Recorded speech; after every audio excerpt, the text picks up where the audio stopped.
look. I know it's been months since I last uploaded a video, right? But hear me out.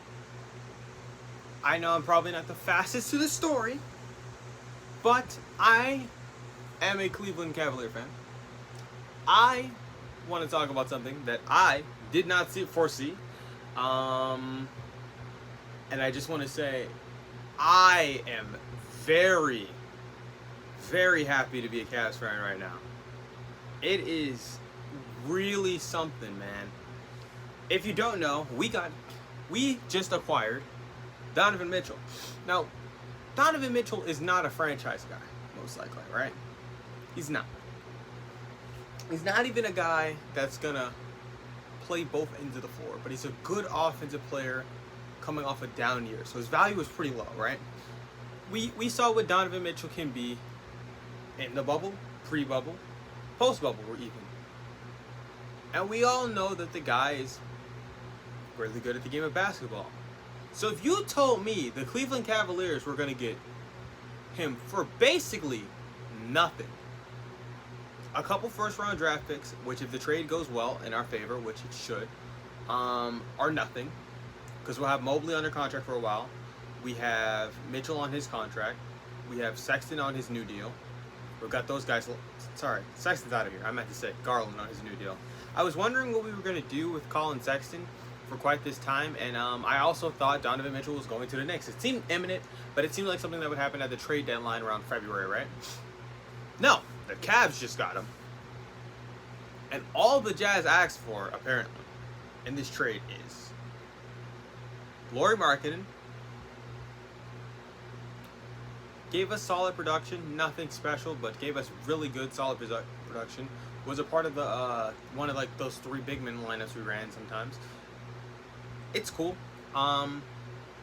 We can run a little bit more traditional lineup now this time. I'm not assuming. I know we have Garland at the one. We'll probably have Garland playing a similar amount of on-ball, off-ball as he did this year. We have Donovan Mitchell at the two guard. We have Evan Mobley, who can play a power forward, or small forward, apparently. My dream for him is at center eventually, but Jared Allen is still there. He's great. They work on the court really great together, and as long as Garland is on the court with them, that's a really effective trio.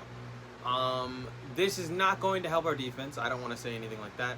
We gave up some picks that are... It's a Stepien rule. Like, they're not going to be... I don't think they should be that valuable picks. We are giving up a first-round pick all the way in 2029. But, hey, I don't care about 2029. As long as we're good now, we should be competing for a playoff spot this year. The East, I know we've been making this out to seem like the East is going to get massively better next year. It's not. I don't know why this has been spread around. I'm only 3 minutes into the video. Damn. The Cavs lost their first round 2029 pick, their first round 2026 pick, I think. And I'm not too sure, but they've lost 3 first round picks. They're spread out. They should be fucking fine. Utah has all of the first round draft picks in the world. They're taking a similar approach as ironically, one of the places and franchises they ended, in my opinion, in OKC with them. Well, you know how Donovan Mitchell did what he did against OKC in his rookie year, but anyway. Right, this is a great... honestly, this is a good move for both sides. I feel like the Knicks picks would have probably been more valuable. But like they would have had to accept some contract money to move money, and they're probably not wanting to do that. They did give Sexton a sign and trade, which I'm not really sure why you would do that. Why you would? It seems like at best a lateral move, and more likely a lateral move. But if they're getting worse because of it, I can see what they're doing. Now the question is, where are they offloading Jordan Clarkson? Because I would assume that you just want to suck this year, right? You're competing for Victor Wembanyama. That seems like it's what the Jazz is doing.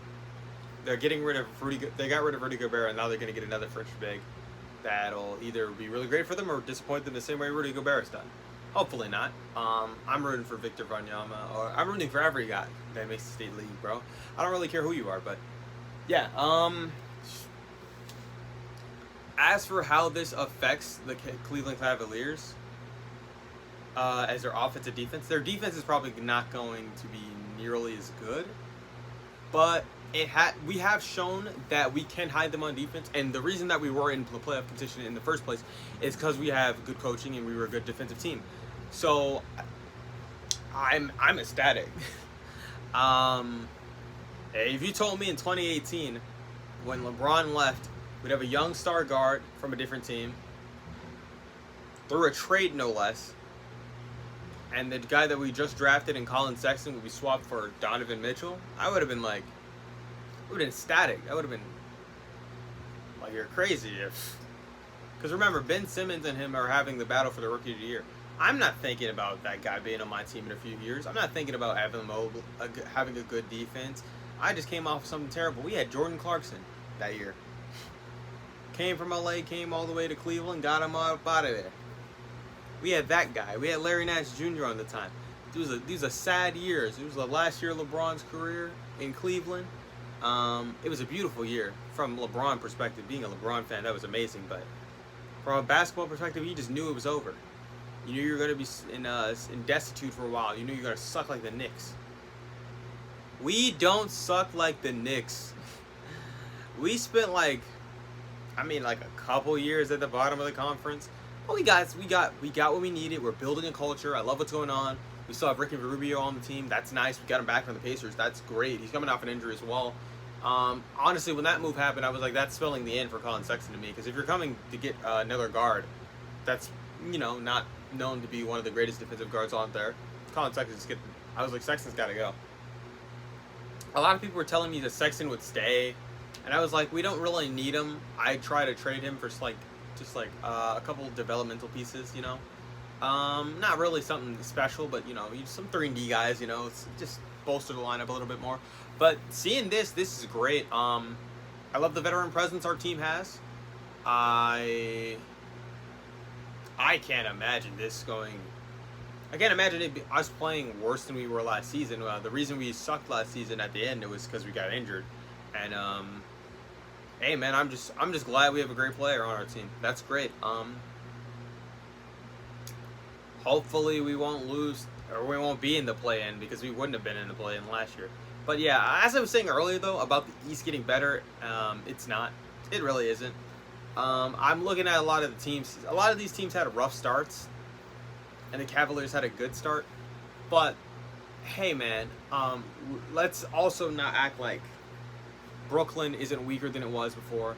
The Sixers were good despite James Harden, so they should be about right where they were with having that.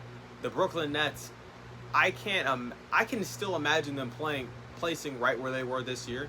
The Boston Celtics, I think they're going to take a step back in the regular season. That postseason run is really drained. A postseason run like they had with multiple Game 7s, Game 6s, and the only sweep they had was against Brooklyn again. That's really exhausting. I don't expect them to be nearly as good as they were last year. Just coming out the gate. They weren't even good last year coming out the gate. So I think they should be a better team overall, but I don't think they'll be as good as they were record-wise. So that should open up space for teams. Am I saying that the Cavs are going to be a top 5 team in the East? No. I think 6 or 5 maybe. 4 was where we were last year, but the East is getting slightly better again. I will give it credit. The East is getting slightly better. I do not expect Toronto to be... Don't expect Toronto to be that good again. I really don't. Maybe they might be better though. I don't expect that, but they might be better. Trying to think of every team that made the playoffs last year.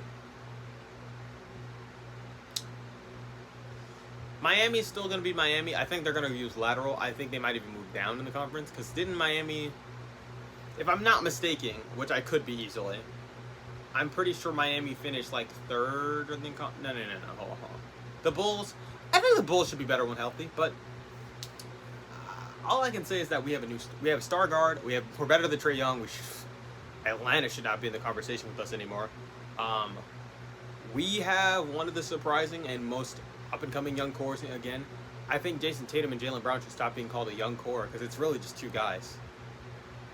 And then Robert Williams now, but like to replace Jaylen Brown because again, young. I'm considering young 25 and under, and you can't really be that into 25. But we made it to the 10-minute mark. So if you like the video, go ahead and like the video. If you don't like the video, then don't like the video. Subscribe, and until then, and until the Cavs season starts, which, woo, yeah, peace.